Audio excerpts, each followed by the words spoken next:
Hi, you're watching my channel, Clodbusted. So for a while I've had this Madforce and I've always wanted to put Clodbuster tires and wheels on it. I just like the look of them over the stock Madforce tires and wheels. But it's always been kind of an issue to mount Clodbuster tires and wheels on a Madforce just because of the size of the knuckles and hubs and everything on the Madforce, and the Clodbuster is only a 2.8-inch wheel. So that makes it kind of tough to have clearance in the wheels. So I went with these RC four-wheel drive beadlock aluminum wheels. I had a couple sets of these laying around. I put one on my Tamiya TXT2, and then I just got the J Concepts tires. They look a lot like the BKT full-size tires. And the way these work is this adapter right here bolts to the hub. I'll show you that better in a second.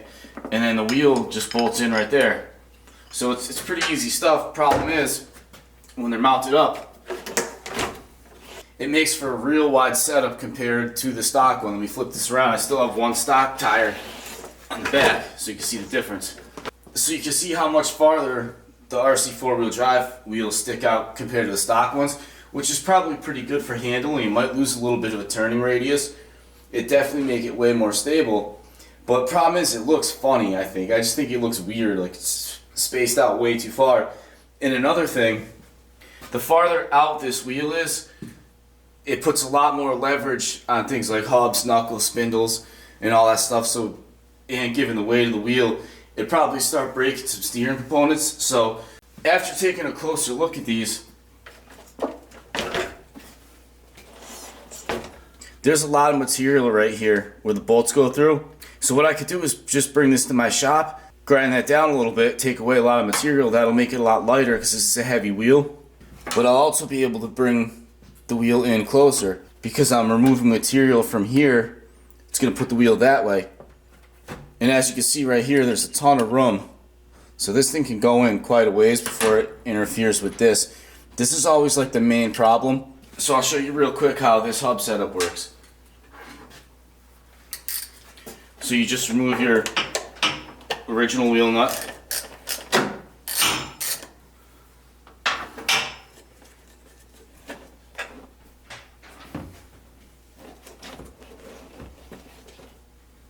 And just pop the wheel off, and you leave this hex on. If you take a look, there's a little hole right there, and that hole's threaded.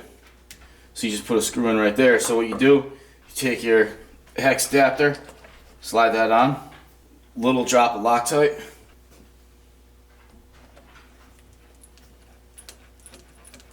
and just put your screw in. So now the wheel can go on with the 6 bolts right there. So you just drop your bolts through, all 6 of them, and that bolt's there. It's real easy stuff. But because they stick out so far, I'm just going to take these to my shop, grind out these centers a little bit. I got plenty of room where I can put these in. It's also going to take out weight. And that's what I was saying earlier. When these are out far, it puts a lot of leverage on this stuff. So having them in more is definitely going to help a lot. So now all I have to do is dismount all these tires. That takes a little while because there's a lot of little screws. So I got to dismount each one so I can accurately grind those down.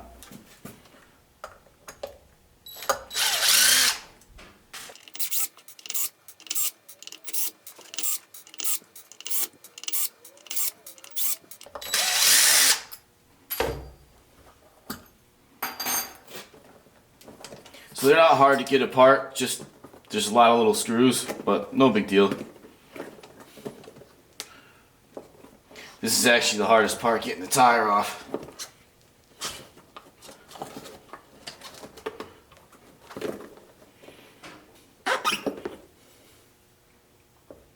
So here's how these work. The tires actually clamp in that ring right there, and that little groove, and these just hold them in place. So now you can see there's a ton of room in here, a lot of material I can remove, and it won't affect strength in any way, especially because with bolts going through there, the steel bolts even add more strength. So, but before I take the rest of the wheels off, I want to get a good measurement to see how much material I can remove, because I don't want to remove too much material and then have the wheels hit the knuckle. Alright, so I can take off about 12 millimeters. That's a good amount of material. That's going to put them in quite a ways. So now I'll just get to taking the rest of these tires and wheels off, get them dismounted, start working on them. Alright, so I'm here at my shop. Right here I got the wheel all set up, ready to cut down. What I'm using, this is just an old ancient vertical mill. This thing was probably made in like the 70s or 80s. And it's made by Bridgeport. So I'm in Connecticut, and Bridgeport was the Bridgeport machine out of Bridgeport, Connecticut. So there is a ton of these things floating around Connecticut. And they've since were bought out by a company and moved to New York, but they've been made for so long that you can find one of these things pretty cheap. And this thing is probably one of the most useful tools I have here. Well, I mean, I got a lot of tools that are really useful, but it's really easy to use. This just cranks this table forward and back. This one just goes side to side. This right here sets your height. Crank that up or down. You can take this out, flip it around, make it easier to store so you don't bump into it. This is actually technically called a knee mill, I think. So, and I got some other stuff. There's a old lathe there. I got some exhaust tubing benders. So this is a muffler shop. I own a custom exhaust shop. There's my full-size truck. This thing's coming along pretty good. Just waiting on a bunch more parts. Alright, so I'm going to start cutting these wheels down. So let me turn this thing on. Oh, and make sure you always wear safety glasses.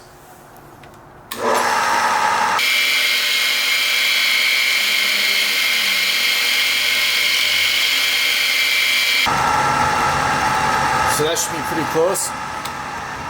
So right now I'm just going to take this out and try it out. As you can see by the space between the wheel and the knuckle, there's still a lot more material to remove, so this is probably going to take a little while. I'll get back to cutting these things out.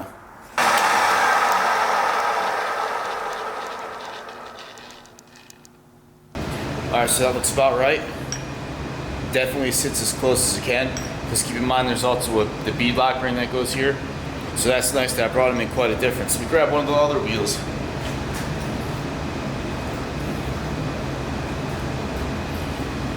So right there you can definitely see the difference. Bottom one's cut out, top one's not. So now I just got to do the other three and this thing will be ready to go. Alright, so the last wheel just finished cutting, so now I can clean these things up, get all the metal shavings out, and install them on the truck.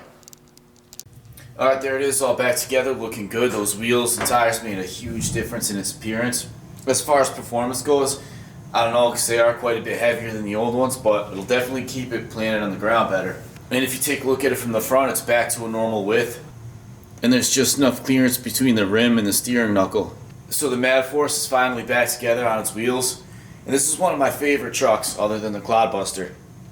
So I got a couple small issues to fix on this thing, like just battery boxes, minor stuff like that. And I'll have this thing up and running soon. So take care, thanks for watching, like, subscribe.